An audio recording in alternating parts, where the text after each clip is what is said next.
नमस्ते। कक्षा 7 मेरे छोटे मालिक, प्रश्न संख्या 92 से 92। हाँ, मैंने उसे लिया था। अनुकूल चिल्ला उठा, हे ईश्वर, क्या? कहाँ है वह? रायचरण ने उत्तर दिया, वह मेरे पास है। मैं उसे परसों ले आऊँगा। रविवार का दिन था, कचहरी बंद थी। पति पत्नी दोनों सुबह से बरामदे में बैठे आशापूर्ण नेत्रों से सड़क की ओर देख रहे थे। 10 बजे रायचरण लड़के का हाथ पकड़े आता हुआ दिखाई दिया। अनुकूल की पत्नी ने बिना कोई प्रश्न पूछे उसे गोद में उठा लिया। वह बहुत उत्तेजित थी, कभी हंसती कभी रोती। उसे छूती, उसके माथे और बालों को चूमती, अपनी प्यासी दृष्टि से उसके मुंह की ओर निहारती। लड़का बहुत सुंदर था और धनी लोगों के बच्चों की तरह वस्त्र पहने था। अनुकूल का हृदय भी अत्यधिक प्यार के आवेग में उमड़ पड़ा।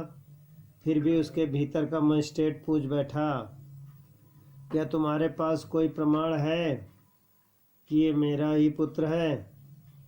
इस तरह के काम का क्या कोई प्रमाण होता है? ईश्वर जानता है कि मैंने ही आपका बच्चा चुराया था और किसी ने नहीं, रायचरण ने उत्तर दिया। अनुकूल ने अपनी पत्नी की ओर देखा। वह लड़के को हृदय से चिपकाए हुए थे। वह समझ गया कि अब पूछताछ करना व्यर्थ है। विश्वास कर लेने में ही बुद्धिमानी है। और वह फिर रायचरण जैसा वृद्ध कहाँ से इस तरह का लड़का पाएगा? परंतु रायचरण, तुम अब यहाँ नहीं रह सकते। मालिक, मैं अब कहाँ जाऊँगा? मैं बूढ़ा हो गया हूँ। मुझ बूढ़े को कौन नौकरी देगा? हाथ जोड़कर अश्रु भरे नेत्रों से विनती करते हुए रायचरण बोला। मालकिन बोल उठी, रहने दो, मेरा बच्चा खुश हो जाएगा, मैं इसे क्षमा करती हूँ। परंतु अनुकूल की चेतना अब उसे ऐसा करने की आज्ञा नहीं दे रही थी। वह बोला, नहीं, इसने जो किया उसके लिए इसे क्षमा नहीं किया जा सकता। रायचरण जमीन पर झुक गया।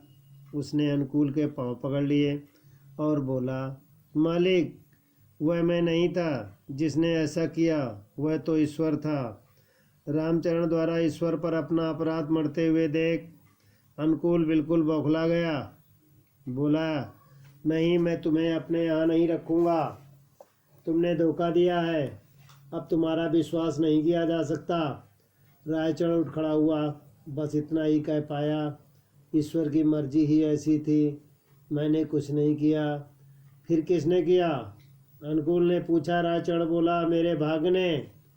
कोई भी पढ़ा लिखा व्यक्ति इस बहाने को स्वीकार नहीं कर सकता था। अनुकूल निष्ठुर ही बना रहा। बापी ने देखा कि वह रायचरण का नहीं बल्कि एक धनी मजिस्ट्रेट का बेटा।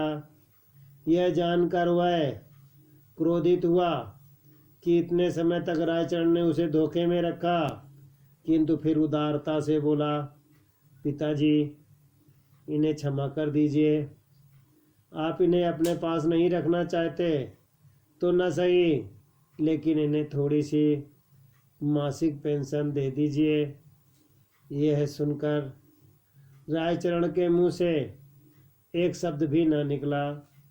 उसने अंतिम बार अपने पुत्र का मुंह देखा, अपने पुराने मालिक और मालकिन को प्रणाम किया, नतमस्तक बाहर चला गया और असंख्य व्यक्तियों की भीड़ में खो गया। 1 माह बाद अनुकूल ने गांव के पते पर कुछ रुपए भेजे, पर वे लौटा दिए गए। उस गांव में रायचरण नाम का कोई व्यक्ति नहीं था। अगला प्रश्नोत्तर। प्रश्न संख्या 94 का चौथा, अनुकूल का पुत्र रायचरण के बस में क्यों हो गया? क्योंकि वह उसकी देखभाल करता था, उसे अपने पीठ पर घुमाता था। खा, अनुकूल ने कोलकाता में अपने बेटे के लिए क्या क्या वस्तुएं खरीदी, कपड़े खरीदे, गहने खरीदे और भी अन्य चीज़ें खरीदी। रायचरण को किस दिन महसूस हुआ कि उसकी पदोन्नति हो गई, घोड़े से साइस बन गया जब उसका बेटा उसे पीठ पर बैठाकर घुमाने लगा, तब हो गया।